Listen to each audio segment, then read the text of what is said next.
Mambo uncle की बात सुनकर सभी लोग शॉक थे। वैसे शॉक होने जैसा कुछ नहीं था। मैम्बो अंकल इटली में ही रहते थे। वहाँ उनका टेक्सटाइल्स का बिजनेस है और बिजनेस काफी अच्छा चल रहा है। इटली की करेंसी में पैसा देना और इंडिया आकर इंडियन करेंसी बांटकर वाहवाही लूटना, ये उनकी बहुत पहले की प्रैक्टिस थी। अवेरी खानदान में मैम्बो अंकल सबसे अमीर इंसान थे। अमीरी में और बातों में उनसे कोई भी नहीं जीत सकता था। यही वजह थी कि जब मैम्बो अंकल ने अनिका पर निशाना साधा तो उसे चुपचाप सुन लेना पड़ा। लेकिन जब अनिका की नजर नक्श पर पड़ी, जो अभी भी मुस्कुरा रहा था, तो अनिका का दिल भर आया। जब नक्श ने नोटिस किया कि अनिका की नजर उस पर है, तो तुरंत ही नक्श ने अनिका की ओर देखा और उसके चेहरे की मुस्कान और भी ज्यादा ब्राइट हो गई। ये देखकर अनिका को और भी ज्यादा गुस्सा आ गया और उसने तुरंत ही अपना मुंह फेर लिया और अंदर ही अंदर अपने आप को कोसने लगी। वैसे ही नक्श और अनिका के बीच में बहुत डिफरेंसेस थे और आज मैम्बो अंकल ने आग में घी डालने का काम किया। उनके चेहरे पर शातिर मुस्कान नाच रही थी, जिसे नक्श ने नोटिस कर लिया था।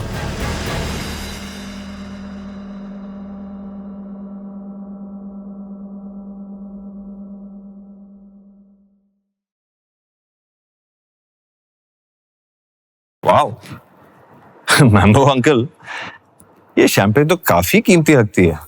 आपकी चॉइस की तो दाद देनी पड़ेगी। ये भी तो काफी महंगी लगती, जैसे आपका ये सूट है। ये हाथ कैसे लगाया तूने? पता नहीं कितने लाख का सूट है ये। 6 लाख रुपए।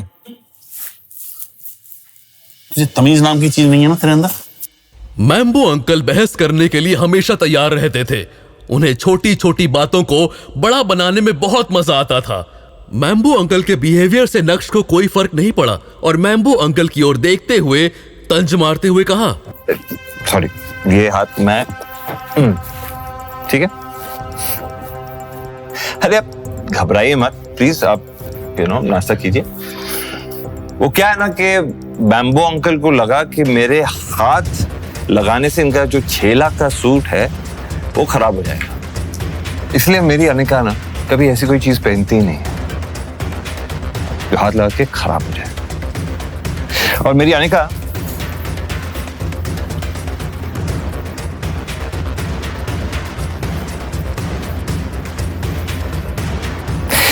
इसलिए मेरी खूबसूरत बीवी को खूबसूरत चीजें पसंद है। वो सिर्फ ज्वेलरी पहनती है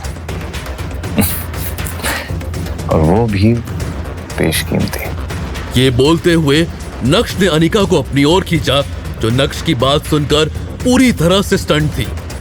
इन 2.5 सालों में नक्श जितनी बार भी जावेरी खानदान के स्पेशल ओकेजन्स में गया, उसका हमेशा इसी तरह से मजाक बनाया जाता था। लेकिन नक्श की कुछ भी बोलने की हिम्मत नहीं होती थी।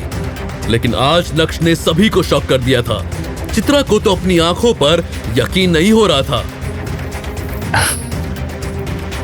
ये कीमती नेकलेस देख रहे हैं आप? इसे ड्रीम लवर नेकलेस कहा जाता है।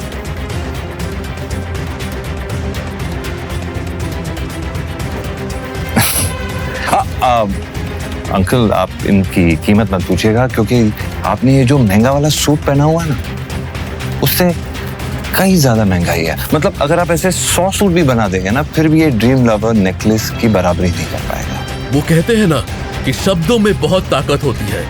नक्श ने ऐसा कुछ कह दिया था कि हॉल में मौजूद सभी लोग साइलेंट मोड पर चले गए थे और पीछे सिर्फ पियानो की मधुर आवाज ही सुनाई दे रही थी। अनिका की गर्दन को गौर से देखने के बाद सारे गेस्ट जैसे पागल ही हो गए। क्या मैंने कुछ गलत तो नहीं सुना, या मैं कुछ गलत देख रही हूँ? अरे ये तो ड्रीम लवर नेकलेस ही है। एक पल के लिए अनिका हॉल में मौजूद सभी लोगों के लिए आई कैचिंग पर्सनैलिटी बन गई थी। सभी की नजरें उसी पर टिकी हुई थी और ये देखकर उससे बहुत अच्छा लग रहा था। वो काफी सेटिस्फाइड फील कर रही थी और करेगी भी क्यों नहीं। एक औरत क्या चाहती है? यही कि सब उसकी तारीफ करें और अनिका के साथ यही तो हो रहा था। कुछ समय पहले अनिका को नीचा दिखाया गया था और अब देखिए अनिका टॉप पर पहुंच गई थी। उसी समय अनिका ने अपना ध्यान नक्श पर लगाया, जो ठीक उसके बाजू में खड़ा था। चित्रा के साथ साथ अब अनिका को भी यकीन हो गया था कि नक्श बदल गया है। खैर, ये समय नक्श के अंदर आ रहे चेंजेस जानने का नहीं, बल्कि अपनी और ज्यादा वाहवाही लूटने का था। इसलिए अनिका बार बार अपना हाथ ड्रीम लवर पर लगाते हुए सभी को दिखाने और साथ ही साथ जलाने की कोशिश कर रही थी। तुम सब लोगों को बेवकूफ बना रहे हो। अरे कैसा ड्रीम लवर? तुम लोगों के पास इतने पैसे कहां से आ गए कि तुम ड्रीम लवर खरीद सको? मुझे यह पक्का यकीन है कि अनिका ने नकली ड्रीम लवर नेकलेस पहना हुआ है। हालांकि उन्हें पता था कि वो असली ड्रीम लवर ही है, लेकिन इस समय वो अपनी बात को सामने रखते हुए उसे फेक बताने की कोशिश कर रहे थे। उन्हें लग रहा था कि लोग उनकी बात पर यकीन करेंगे और ये बात आगे तक जाएगी। वैसे भी उन्हें इस तरह की बहस करने में मजा ही मजा मिलता था।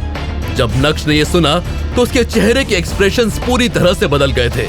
मुंह बनाते हुए नक्श ने कहा, आपको यकीन करना है तो कीजिए, वरना मत कीजिए, उससे हमें कुछ फर्क नहीं पड़ता। और हमारे पास कितने पैसे हैं ये आपको बताने की क्या जरूरत है? आप अकाउंट डिपार्टमेंट में काम करते हैं। नक्श, चुप हो जाओ। मैं तो बस जवाब। Just let it be ना।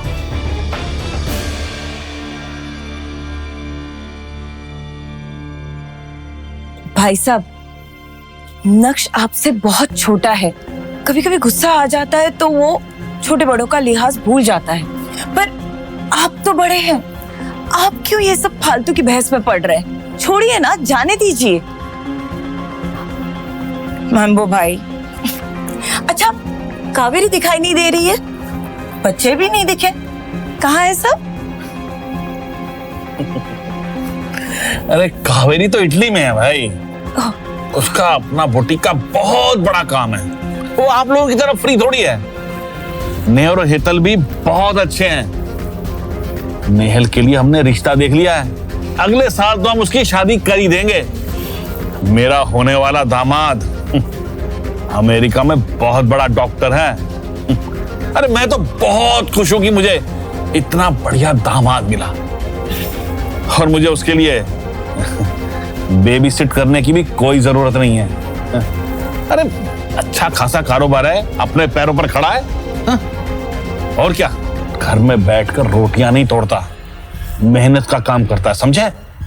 ये जानने के लिए देखिए अगला एपिसोड सिर्फ पॉकेट एफएम के यूट्यूब चैनल पर, और इंस्टा एम्पायर के सारे एपिसोड्स को सुनने के लिए डिस्क्रिप्शन में दी गई लिंक से डाउनलोड कीजिए पॉकेट एफएम ऐप।